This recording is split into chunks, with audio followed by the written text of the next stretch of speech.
साल था 2004, जब अतीक अहमद के सबसे बड़े दुश्मन कहे जाने वाले राजू पाल और पूजा पाल के बीच प्यार बढ़ रहा था।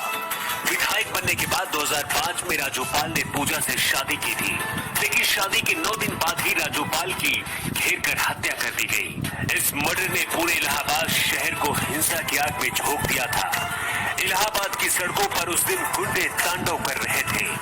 उत्तर प्रदेश में बाहुबली और वर्चस्व की लड़ाई के बारे में हर किसी ने सुना था, लेकिन राजू पाल की हत्या को देश ने करीब से देखा।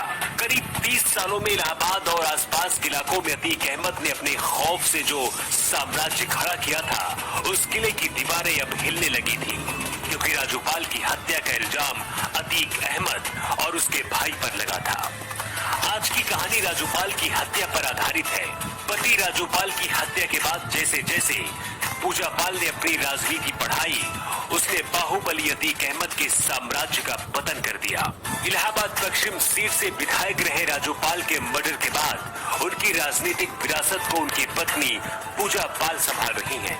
ये कहानी आम है कि पूजा पाल बेहद गरीब परिवार से ताल्लुक रखती हैं। पूजा पाल के पिता पंक्चर की दुकान चलाया करते थे।